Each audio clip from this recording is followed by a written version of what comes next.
Bishut Merev Rabotai, ce cours de Torah, les Unishmat, Floré Ohayon, Zechrona Lebracha. Le cours d'aujourd'hui, je voudrais parler sur Shlomo HaMelech. La Gemara dit, il y a un midrash qui dit que lorsque Shlomo HaMelech il a inauguré le Beit HaMikdash,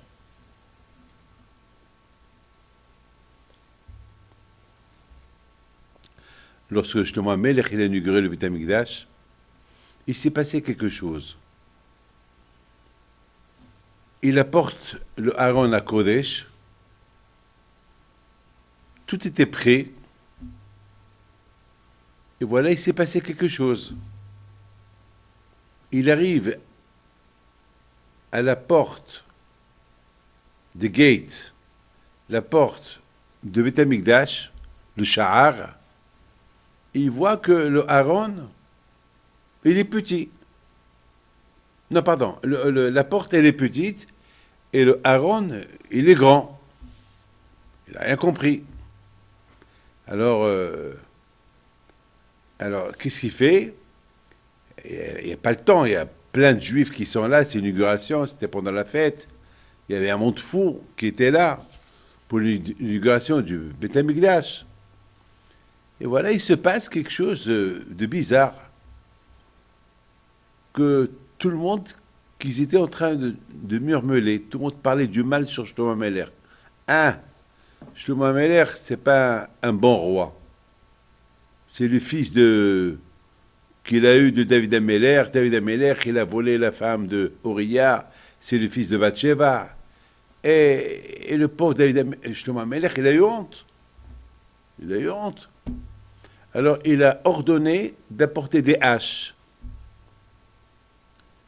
Et je voudrais aussi que ce cours de Torah, il soit à la mémoire des 3 juifs qui ont été sauvagement assassinés hier soir à Elad. Que Hachem repose leur âme en paix.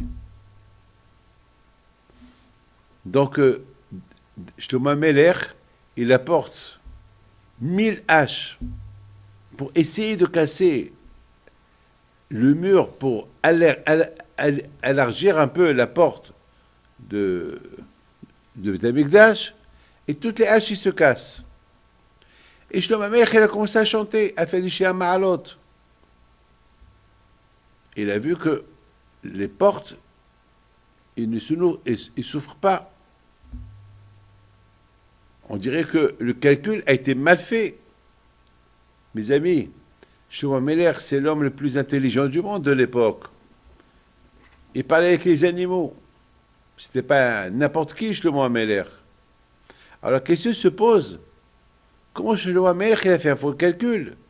Vous savez que j'ai vu dans un livre, c'est de la folie ce que je veux vous dire, que Moshe Rabbeinu alav shalom, lui, il a fait pour le Mishkan qu'une seule menorah. Mais Shlomo HaMelech, il a fait 10 menorot dans le Beit HaMikdash. 10 menorot. Parce que Shlomo HaMelech alav shalom, il gouvernait le monde entier. Et Shlomo HaMelech alav shalom, il a voulu illuminer le monde entier à travers le Beit HaMikdash. Il y a une différence entre le Mishkan, le tabernacle, et le Beit HaMikdash. Le tabernacle, c'était mobile, c'était une tente qu'on a transportée d'un endroit à un autre. Mais le Beit HaMikdash, il est fixe. C'est un endroit fixe. Beit Olamim, une maison éternelle. D'ailleurs, jusqu'à maintenant, on a le Kotel. Jusqu'à maintenant, la Kedusha de Beit HaMikdash, il y a encore. Depuis Shlomo HaMelech. Alors la question se pose, comment Shlomo HaMelech il s'est trompé de calcul? C'est un architecte. Comment? Il a fait des mesures, des fausses mesures. Il sait que il va faire entrer le Aaron à Kodesh, l'arche de l'Alliance, par cette porte. Alors comment cette porte elle est petite?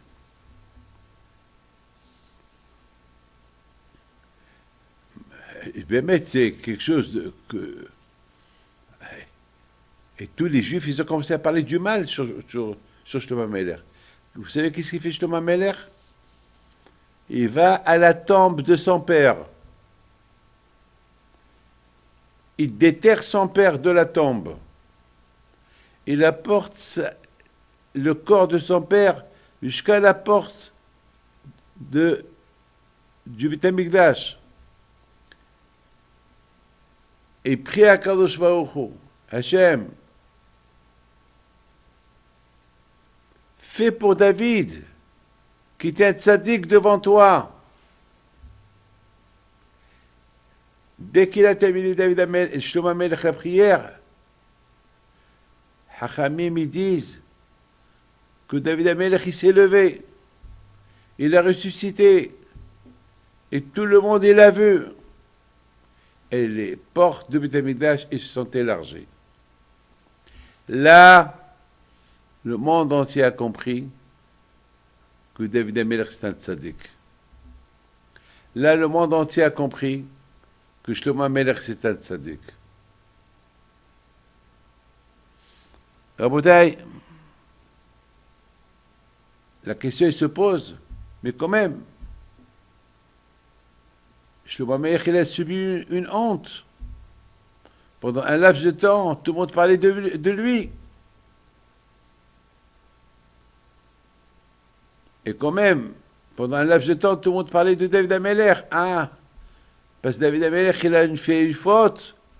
Alors, cette faute-là, le bon Dieu ne l'a pas pardonné. Ça veut dire que quoi? Ça veut dire que même le temple que Shlomo Amelech il a construit, ce n'est pas un temple super. Alors pourquoi quand il a fait que il a créé une situation qui a une erreur ici, alors que David Amelech c'est un tzaddik, alors que Shlomo Amelech c'est un tzaddik? Pourquoi quand il a fait que le Aaron à Kodesh il était coincé à côté de la porte? Bien sûr que Shlomo Amelech il a fait des bons calculs, mais Mina Shamayim ils ont fait que the gate, la porte de Beit HaMikdash, s'est rétrécie est devenue plus petite que devait être.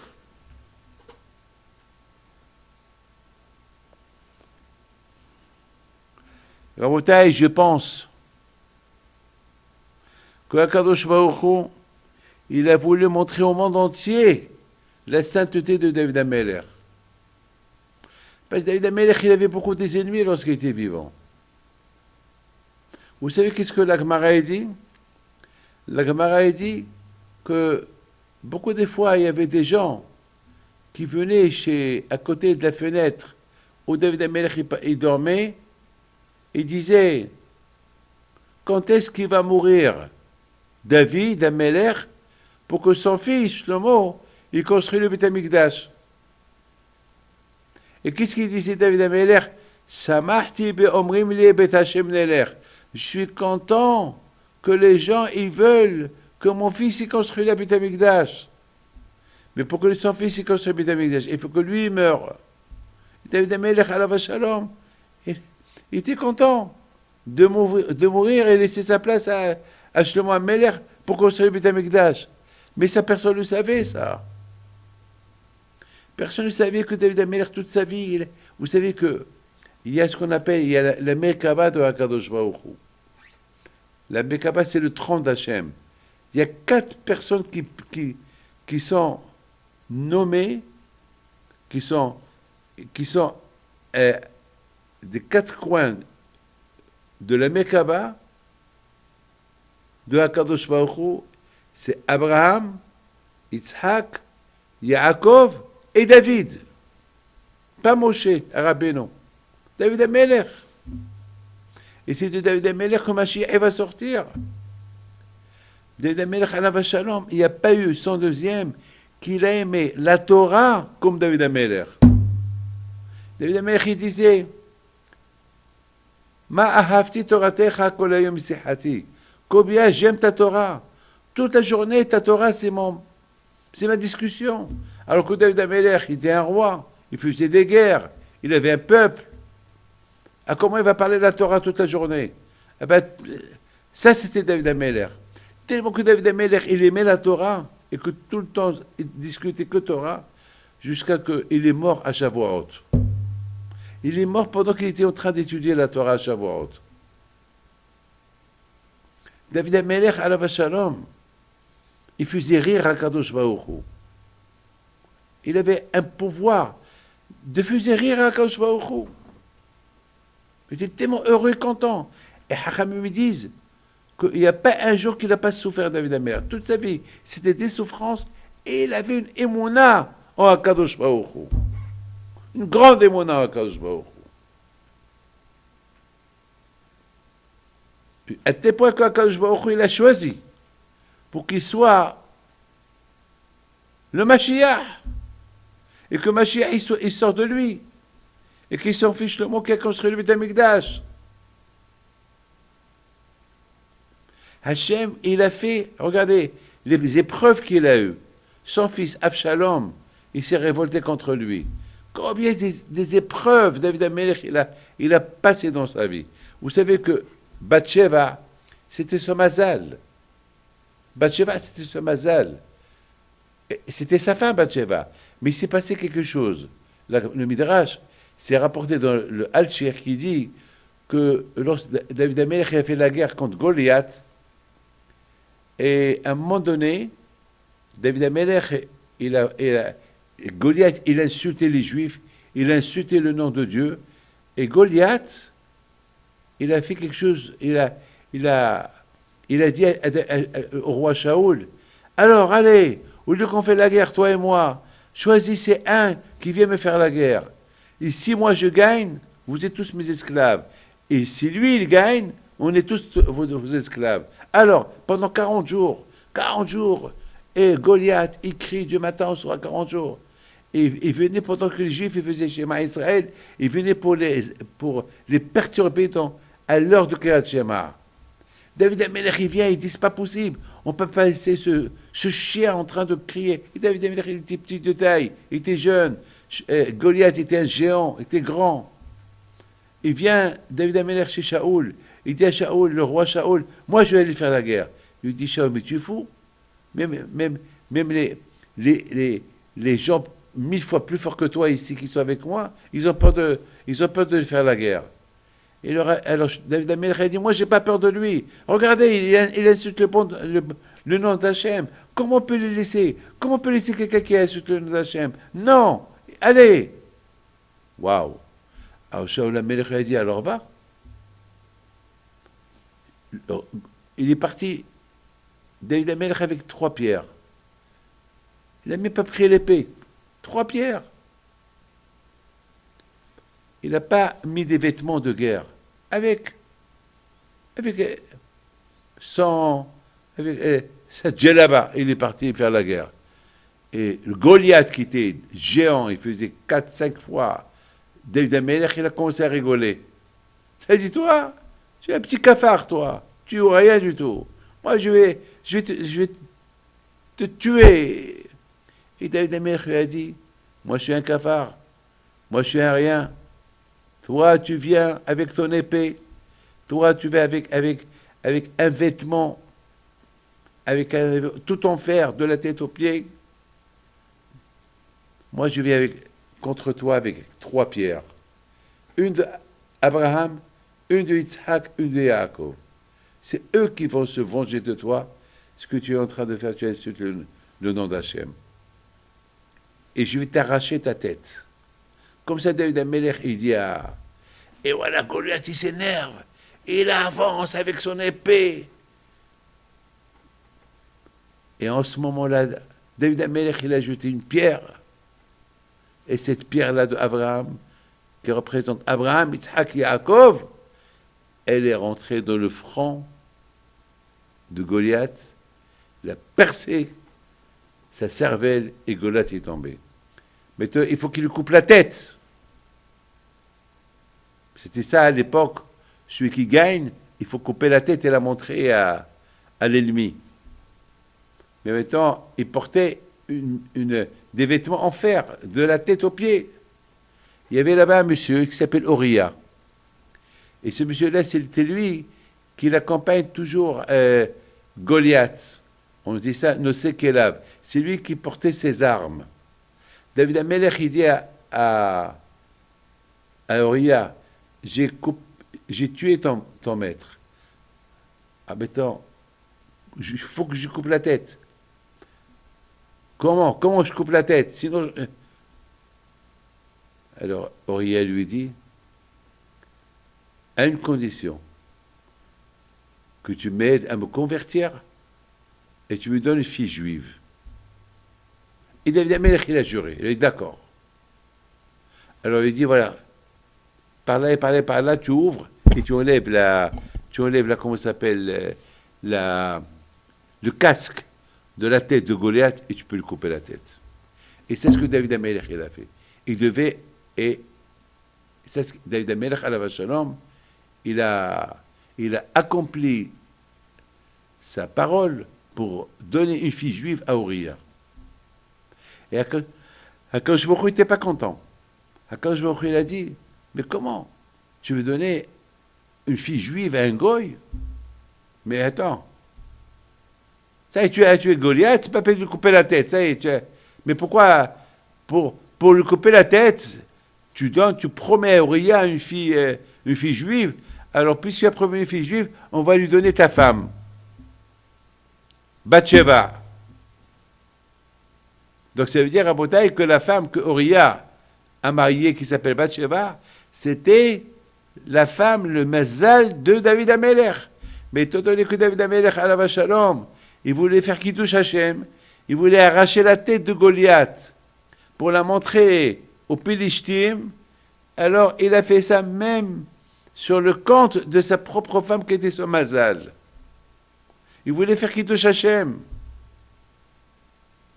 Il a dit, bon, je perds mon mazal, mais au moins que le monde entier il voit qu'il y a Hachem.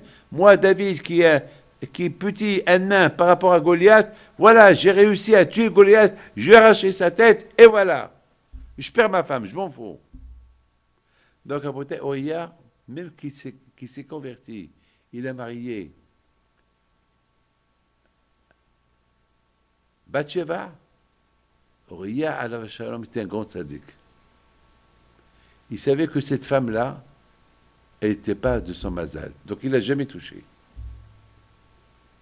Donc jamais il l'a touchée. C'est la folie, ça. Mais ça, personne ne le savait. Donc tout le monde ce qu'il croyait. Donc lorsque Uriah, il a fait la guerre, il est mort dans la guerre, les gens ils ont accusé David Amelech, que c'est lui qui l'a envoyé pour prendre sa femme. Mais c'est pas vrai. Les gens ne connaissaient pas la vraie histoire. Les gens ne savaient pas que si David Amelech il a réussi à couper la tête de Goliath, c'est parce qu'il a promis et faire Kiddush Hashem et que le monde entier a vu la grandeur d'Hachem, c'est parce qu'il a promis à Uriah de lui montrer le secret, comment enlever le casque de la tête de comment ça s'appelle, de Goliath. Pour lui arracher la tête, pour la montrer à Pilishtim, voilà. Et c'est là que les Juifs, ils ont gagné la guerre et les Pilishtim, ils étaient les esclaves de Am Israël. Ça, personne ne le savait. C'est la réponse pourquoi Akadosh Baruch Hu, c'est la raison pourquoi Akadosh Baruch Hu, il a attendu jusqu'à que David Amelech il est mort. Et même qu'il était un grand tzaddik. Et jusqu'à qu'il est mort. Là, pendant la construction, l'inauguration de Beth Amikdash, là, Akadosh Baruch Hu, il a voulu montrer au monde entier qui était David Amelech. À tel point que David Amelech était vénéré et Hachem il l'adorait jusqu'à que David Amelech une fois il a dit à Akadosh Baruch Hu, fais à ce que le Tehillim il soit considéré comme les 5 livres de Torah. Les 5 livres de Tehillim ils soient considérés comme les 5 livres de Torah. Regardez mes amis, et Hachem il a accepté. Regardez mes amis, toute la journée, toutes les prières qu'on fait, ils sont basées sur le Tehillim. Toutes les prières qu'on fait, pour les morts, pour la santé, pour les fêtes, pour la joie, tout le temps, Tehillim, Tehillim, Tehillim, Tehillim, Tehillim. On lit plus Tehillim que la Torah. Regardez le matin, Vayevarech David. tous les Mizmorim, qu'on les Télim, lorsqu'il y a un mort, Télim, tout le temps Télim. Et c'est qui? C'est David Ameller. Mais comment voulez-vous que les gens ils sachent qui était David Ameller? Ah ben, Rabotai Akadosh Baruch Hu, il a montré la grandeur de David Ameller le jour de l'inauguration de Beth Amikdash.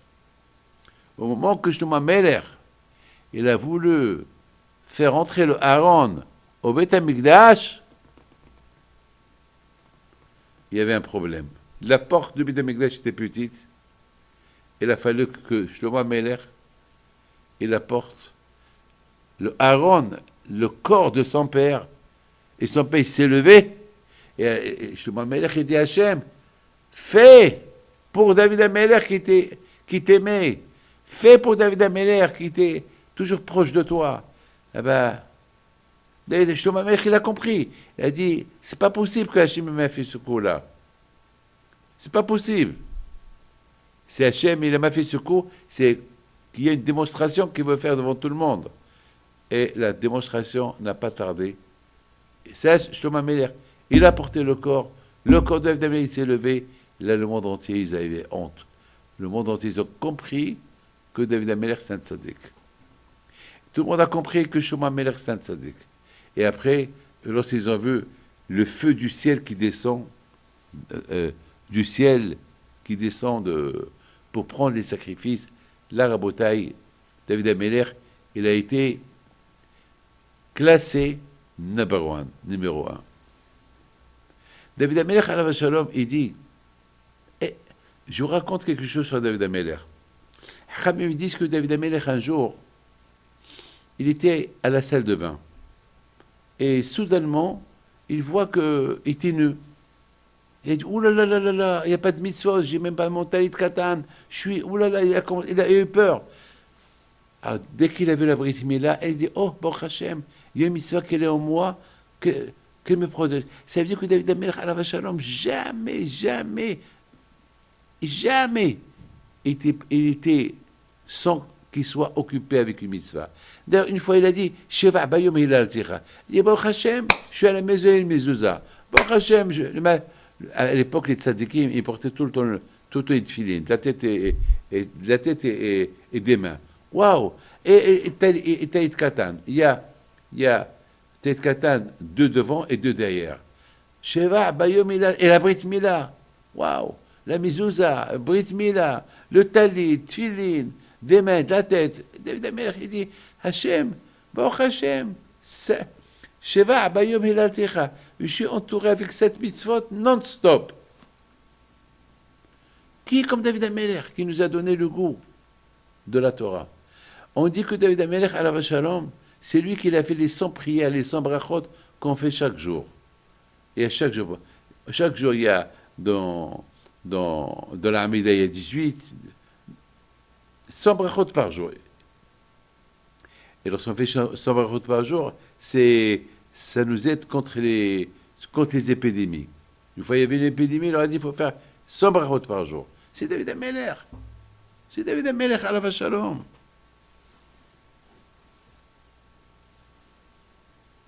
David Ameler, il nous a enseigné qu'on peut être, il dit, Ma ahavti toratecha kolem sihati yomam vaelai tzaveh. David Ameler, il dit, nuit et jour, j'étudie la Torah. L'agid babok hazecha ve'emunatcha. L'agid babok hazecha ve'emunatcha balelot. Toute la journée, Baruch Hashem, je te donne des éloges. Et lorsque je vais dormir la nuit, j'ai la émouna, que je vais me réveiller le matin. Rabotai, vous savez, comment vous pouvez accomplir Ve'agitabo Yom Havalela? Il faut étudier la Torah nuit et jour. C'est impossible d'étudier la Torah nuit et jour. C'est impossible. Il y a des moments que... C'est impossible. Il y a des moments qu'on mange. Ben oui, tu manges kasher. C'est comme c'est la Torah. Tu ne peux pas dire la Shonara. C'est la Torah. Tu as Taït Katan. Alors, ça veut dire que toute la journée, tu es dans la Torah. Et la nuit, la nuit, j'ai l'émouna que je vais me lever le matin. J'ai l'émouna. Alors, ça veut dire l'émouna, c'est c'est comme si tu accomplis une mitzvah. L'aïmouna, j'ai l'aïmouna, je vais me lever le matin. La guilde va beaucoup hasdecha b'emouna trabalel. Ouais, Rabotai, c'est. Vous savez, Rabotai, il y a Rab Mazouz, il raconte une belle histoire. Une fois, Rab Mazouz, il dit que Rab Haïm Kanivski, alav shalom, un jour, il a fait le siyum. Il a fait le siyum du Gemara. Alors, ils lui ont dit, ses enfants, ils lui ont dit, papa, mais comment tu veux faire le siyum? Mais hier soir, tu as commencé cette Gemara. Et comment tu fais le siyum? Mais comment? Quand tu l'as fini en 3 heures, c'est impossible. Qu'est-ce qu'il leur a dit? Il a dit, j'ai dormi 3 heures. Non, je l'ai étudié 3 heures et j'ai dormi quelques heures. Et pendant ces quelques heures que j'ai dormi, je l'ai étudié. Donc je fais le siyum. Même dans le rêve, je l'ai étudié. C'est de la folie là. Attends, vous avez entendu ça? Que des tzadikim, même pendant qu'ils dorment, ils étudient et le lendemain ils font siyum. Je vous donne la parole d'honneur que moi je crois. Parce que beaucoup des fois, je prépare des cours de Torah dans le sommeil. Beaucoup de fois, ça m'arrive que je pense à quelque chose avant d'aller dormir et la nuit je rêve et je prépare le cours. Alors je me réveille, je vois le cours devant mes yeux, vite, je me lève et je prends un stylo, je fais une diète Adaïm et j'écris ce que j'ai rêvé. Ça veut dire qu'on peut étudier la Torah même lorsqu'on dort. Mais tout cela lorsqu'on est heureux. Pourquoi des fois, une fois, il y a quelqu'un qui avait un grand problème de business et je lui ai donné un conseil.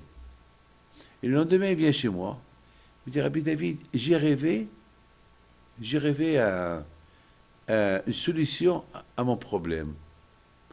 Je dis, ah ben, tu as rêvé? Comment? Mais hier, je t'ai donné une solution. Il m'a dit, non, mais j'ai rêvé. Il m'a dit, j'ai allumé une veilleuse de Rabbi Haïm Pinto et j'ai rêvé une solution. Alors je lui ai dit, dis-moi la solution. Lorsqu'il m'a dit la solution, je lui ai dit, elle est super. Elle est mieux que c'est mieux que le conseil que je t'ai donné. Grâce à ta Yumuna, ben là, quand je me t'a apporté la solution. Eh bien, Rabotai, David Melech alav shalom, il était comme ça. Nuit et jour, il a étudié la Torah. Nuit et jour, nuit et jour. Vous savez, on dit sur Yaakov Abino, lorsqu'il est parti à Haran, au milieu il s'est arrêté, il a dormi, il est arrivé à Kadosh Baruch Hu. Et c'est écrit dans la Torah, Vaikatz Yaakov Mishinato. Yaakov, il s'est levé de son sommeil. Et la Gemara dit, ne dis pas qu'il s'est réveillé de son sommeil, il s'est réveillé, mais Mishnato, de son étude. Comment de son étude? Quoi, même lorsqu'il dort, il étudie. J'ai dit, alors oui, comment? Ben, le fait déjà qu'il a rêvé avec Hachem pendant qu'il dormait, rêver avec Hachem, c'est la Torah. Tu rêves avec la paracha de cette semaine, c'est Kiddushim Tiyu. Il faut être saint. Alors comment je vais être saint? Hachem il dit, soyez saint parce que je suis saint. Alors vous savez, il y a un rabbin qui dit, d'accord, Hachem, il est saint, mais comment il va me dire, sois saint parce que moi je suis saint? C'est comme, c'est par exemple, je vois un pauvre et je lui dis, il faut donner $1 million comme que moi j'ai donné $1 million. Le pauvre va me dire, toi tu es Rothschild, toi tu peux donner $1 million, mais comment moi je vais donner $1 million? C'est pas possible. Comment je peux être saint parce que Hachem il nous dit, soyez saint parce que je suis saint? C'est impossible. La réponse elle est, oui. Si Hachem il t'a dit, sois saint parce que je suis saint, c'est parce que Akadosh Baruch Hu, il veut voir comment tu fais. Par exemple, la Torah nous dit, il faut étudier nuit et jour. C'est impossible. Je ne peux pas étudier nuit et jour. C'est impossible. Il y a des moments. Hé, toi, il faut avoir la volonté. Toi, il faut avoir la volonté, c'est tout. Tu fais la shifa. Il faut avoir une volonté. Il faut avoir le ratson. Et Akadosh Baruch Hu, lorsqu'il voit que Bémet, tu veux, et tu as envie, alors que je reconsidère comme si tu étudiais la Torah, nuit et jour. Je veux, Hachem, mais j'arrive pas, il faut que je dors. Le fait que tu montres que tu as une envie, alors que je me recrutais. Là où c'est Hachem, il te dit, sois saint parce que je suis saint. Mais je ne peux pas être comme toi tu es saint, mais pas moi. Hé, fais un geste. Fais. Vous savez, cette semaine, nos comptes ils étaient vides. Les comptes d'Aïshiva, avec Pessah et tout, on les a vidés. Et puis, on m'a dit cette semaine, Hachem il est témoin, hein, et on m'a dit cette semaine que il manque pour le compte de Kol Haïm 100 000 shekels pour les payer à... Il y a quelques Avrichim qu'ils n'ont pas encaissé. Alors, il y a un du comité, il a dit, bon, s'il manque, on attend jusqu'à qu'il y ait de l'argent. Alors moi, j'ai dit, non. Comment? C'est les pauvres. Nous, on a, eux, ils n'ont pas. Comment on va dire qu'ils attendent? Est-ce que nous, on peut attendre? On n'a pas le droit d'attendre. Alors, on m'a dit, alors, qu'est-ce qu'il faut faire? Eh bien, qu'est-ce qu'il faut faire? Eh bien, il faut prier Hachem. Voilà. Hachem et les témoins. Le même jour, on a reçu un virement de 100 000 shekels. Le même jour. Alors, ce monsieur-là, quelle est la raison pourquoi il l'a envoyé? Et c'était des dettes qu'il avait à la yeshiva. Et chaque fois, il voulait les envoyer. Et Mina Shamaim, chaque fois, il retardait. Et jusqu'à que cette semaine, il a pris la décision de les envoyer. Mais ça, c'est Ashgaha Pratit. Ça, c'est une leçon qu'Akadosh Baruch Hu nous a donnée pour avoir confiance en lui. Hachem, il a voulu nous montrer, voilà, lorsqu'il n'y a pas d'argent, eh bien, il faut prier. Et lorsque tu pries, voilà, une fois qu'on a prié, il lui a mis dans sa tête, allez, maintenant tu les envoies. C'est tout. Rabotai, il faut être proche d'Hachem.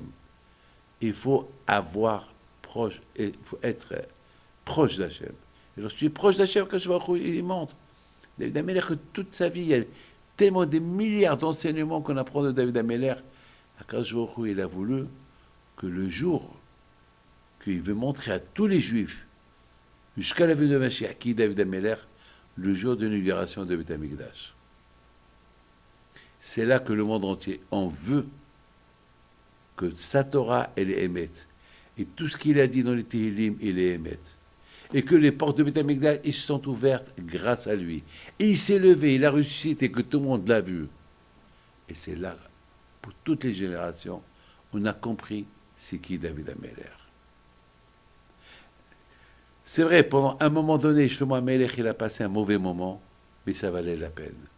Ça valait la peine de passer un petit moment pour passer des bons moments jusqu'à le Mashiach qui va venir, au moins découvrir la vérité, découvrir la grandeur. Regardez, à la Shalom, aujourd'hui, il y a beaucoup de tzadikim qui nous ont quittés ces derniers temps, mais malheureusement, on ne les a pas découverts pendant qu'ils étaient vivants, comme Chaim Kanivsky. On n'a pas découvert. C'est maintenant qu'on entend des histoires, des milliers d'histoires. C'est maintenant que Hachem, il fait découvrir les tzadikim une fois qu'ils ont quitté ce monde-là. Parce que dans leur vie, on ne peut pas les comprendre. On ne peut pas les comprendre, on ne peut jamais les comprendre. On ne peut jamais les comprendre. Mais mes amis, je me suis posé une belle question. Pourquoi les tzadikim, ça veut dire que les tzadiks, écoutez bien, c'est-à-dire que le tzaddik, il étudie la Torah même lorsqu'il dort. Alors, mes amis, j'ai vu que la plupart des tzaddikim que je connais, ils ne dorment pas. Pourquoi quand il n'a pas fait que le tzaddik, il dort beaucoup? Parce que de toute façon, il va étudier la Torah pendant qu'il dort. On dit, Ve'agitabo yoma valayla, nuit et jour. Alors, on voit que il y a des tzaddikim. Alors, c'est bien de dormir. Et comme ça, le contraire, lorsqu'on dort, la Torah, lorsqu'on dort, elle est pure et sainte. Il n'y a pas de téléphone. La réponse, elle est, on acquiert la Torah be'amal. C'est qu'avec l'effort. Oui, avec l'effort. Tu te réveilles pour faire ton dafayumi. Tu te réveilles le matin pour étudier. Eh bien, la Torah, on acquiert. C'est très beau, hein? On peut être pur, on peut être kadosh lorsqu'on dort. Il n'y a pas de femme, on ne voit pas de femme, il n'y a rien du tout. C'est du loto tout ça. Eh ben non. Hachem il veut que tu te réveilles, tu étudies la Torah avec effort. Hachem il veut que tu sors, Hachem il veut que tu travailles, Hachem il veut que tu vois la rue Et à toi de faire attention à ne pas voir ce qu'il ne faut pas voir. Ah oui, ah oui, oui. Hachem, il veut qu'il y ait le Haman, il y ait l'effort de la Torah. Parce que si tu dors, étudier la Torah lorsque tu dors, c'est du gratuit. C'est du gratuit. Mes amis, un homme qui quitte ce monde, il arrive dans l'autre monde, et il va voir le monde, le monde du Hémet. Alors ils vont lui dire, est-ce que tu veux retourner dans l'autre monde? Il va dire non. Mais s'ils vont l'obliger de venir dans ce monde-là, pour faire une mitzvah, il va dire oui. Pour faire une mitzvah, je vais tout de suite. Mais il faut me garantir que je fais un aller-retour. Ils vont lui dire oui, tu as un aller-retour. Eh bien, il va ressusciter. La première chose qu'il va faire quoi? Il va aller au Beth Midrash. Parce que dans l'autre monde, l'étude de la Torah de l'autre monde, il est facile. Il n'y a pas de Tzahara. Mais dans ce monde-là, il y a le Tzahara. Dans la Torah qu'on étudie ce monde-là, c'est elle qu'elle est la meilleure. Elle est mieux que la Torah qu'on étudie dans notre monde. Mais ça, lorsqu'on est là, une fois qu'on a quitté ce monde, après 120 ans, l'étude de la Torah de là-bas, il est extraordinaire. Mais là-bas, il n'y a pas de mitzvot. Une fois, le Gaon de Vilna, à la Shalom, avant de mourir, il a pris le talit katan à lui, regardez-le, et il a commencé à pleurer. Il lui dit, pourquoi tu pleures? Il leur a dit, parce que ce talit katan-là, je fais des mitzvot non-stop. Et là-bas, il n'y a pas de mitzvot à faire. Là-bas, un qu'on va me donner la récompense pour tout ce que j'ai fait ici. Alors qu'ici, il y a encore des mitzvot à faire. Là-bas, ça va être le repos. Eh bien, mes amis, c'est pour cela, la beauté à Kadosh Baruch Hu, il a fait que l'étude de la Torah, lorsqu'on est réveillé, elle est plus que l'étude de la Torah qu'on lit lorsque on dort. Il y a une fois un rabbin qui a dit une phrase extraordinaire. Une fois, il y a un rabbin qui l'a dit, lorsque quelqu'un, on lui dit dans l'autre monde, parce qu'ils ont vu qu'il n'a pas fait de mitzvot, il va dire, bon, on va te donner une chance, tu vas retourner dans ce monde-là, on va te donner 1 heure où tu vas faire des mitzvot. Qu'est-ce qu'il va faire? Il va aller savoir sa femme, c'est remarié avec un autre, ou il va aller voir son business, ou il va aller voir, boire une bonne bière glacée, ou un Coca Light, ou un bon café turc. Qu'est-ce qu'il va faire? Eh bien, il va courir au Beth Midrash. Parce qu'il sait que dans l'autre monde, il n'y a ni café, ni rien du tout. Tout ça, c'est wello, tout ça. Il va aller au Beth Midrash où il y a le Emet, où il y a la vérité. Vous savez, Rabbi Shtemim, que David Amelech, même pendant la guerre, il respectait Hachem. Une fois, il y avait la guerre entre David Amelech, entre Israël et Pilishtim. Il a demandé à Kadosh Baruch Hu, est-ce que je vais faire la guerre parce qu'il vient nous attaquer? Et Hachem lui a dit, oui, tu peux aller faire la guerre à une condition, que tu vas te mettre sous un arbre et uniquement recevoir les feuilles de l'arbre qui bougent, c'est là que tu sors faire la guerre. Là, tu sauras que je suis avec toi et tu vas gagner la guerre. Eh bien, Rabbi, c'est ce qu'il a fait. Ce jour-là, il faisait très chaud. Et il s'est mis sous un arbre. Et les Pilishtim, il vient, et Avishai ben Tserouya, les chefs d'état-major, ils disent à David Amelech, David, il faut qu'on attaque, il faut... Attends, ils sont à 100 mètres, ils vont arriver vite. Il leur a dit non. Je préfère mourir que de transgresser la parole d'Hachem. Et lorsque les Pilishtim sont arrivés à proximité de la tête de David Amelech, c'est là qu'il a vu que les arbres, ils ont bougé. C'est là qu'il a compris que Hachem est avec lui. Qui peut faire ça? Qui peut faire ça? Eh bien, c'était le moment que Hachem, il a voulu que le monde entier, ils vont voir qui était David Amelech.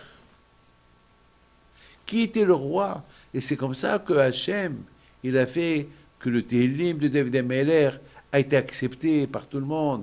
Regardez toute la Gemara, elle est basée sur David Ameller. Tout le Talmud, toute la vie juive, elle est basée sur David Ameller. Et tous les conseils qu'on voit, ils sont dans le livre de Tehillim. Moi, Rabotai, lorsque quelqu'un vient chez moi pour des conseils, j'ouvre le livre de Tehillim. Comme ça, mon père il faisait. Comme ça, tout le monde fait. Dans le Tehillim, il y a tout. Mais pour que le Tehillim, il a été accepté jusqu'à maintenant, c'est parce que David Ameller, il a montré pendant l'inauguration du Beit HaMikdash qui était David Ameller. C'est là qu'on l'a accepté jusqu'à la fin. Et il y a un de mes enfants, de mes petits-enfants, il m'a dit une belle phrase. Il m'a dit, papy, peut-être, parce que David Ameller, il voulait construire le Beit HaMikdash. Et il avait envie, parce qu'on dit, Mizmosh Hanoukat Habayit David, que David Ameller, il a inauguré, il a construit le Beit HaMikdash, il a inauguré. Et c'est pas lui. Hachem lui a dit, David, c'est ton fils qui va construire, et c'est lui qui va inaugurer. Mais parce que vraiment tu veux le faire, alors je vais considérer comme si tu l'as fait. Et tu peux l'écrire dans le Tehillim. C'est pour ça que David Ameller s'est permis d'écrire Mizmor Shel Hanoukat Habayit David, le Mizmor de l'inauguration de Beit HaMikdash, que David a construit. Mais lui, il n'a rien fait. Alors mon petit-fils a dit, étant donné que David Ameller, il avait envie, alors Hachem, il a fait à ce que David Ameller, il assiste à l'inauguration du temple. Et le jour, une fois que justement Ameller, il a construit le Beit HaMikdash, et il a voulu faire entrer le Aaron HaKodesh à l'intérieur du Beit HaMikdash, alors là, il y a eu un problème. Alors, il a fallu que justement Ameller, il apporte le corps de son père, il assiste, donc quelque part, c'est David Ameller qui a inauguré le Beit HaMikdash.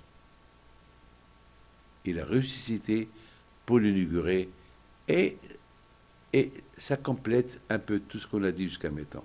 Quand Akadosh Baruch Hu, il vous donne à vous tous, n'oublie pas que la paracha de cette semaine, c'est la paracha de Kiddushim, la paracha de la sainteté. Regardez, David Ameller Alav Shalom, tout ce qu'il a fait dans sa vie, il a fait ça au-delà de ses moyens, et il a réussi à la fin.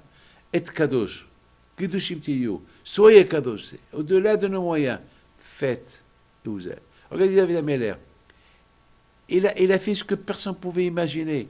Il a écrit dans le Tehillim, Mizmor Shel Hanoukat Habayit, le Mizmor, le chant que David a chanté lorsqu'il a inauguré le Beit HaMikdash. Attends, mais quel Beit HaMikdash? Il est mort, David Ameller. C'est son fils. Mais parce qu'il voulait le faire comme s'il l'a fait. Nous aussi. À nous de dire, je vais être saint comme Hachem. Comment tu vas être saint comme Hachem? C'est impossible. Dis-le, fais-le et tu seras.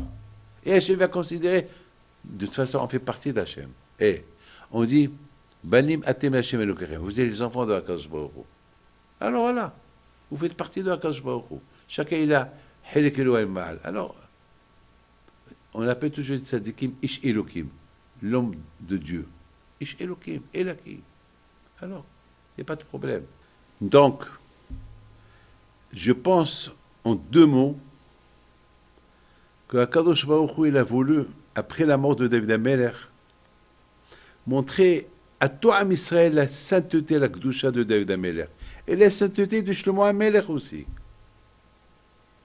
Hachem Yishmor, vous vous rendez compte que Shlomo Ameller, il va construire le Beit HaMikdash, et les Juifs qui vont venir du monde entier, et on va dire ce Beit HaMikdash qu'il a construit, Shlomo Ameller, il n'est pas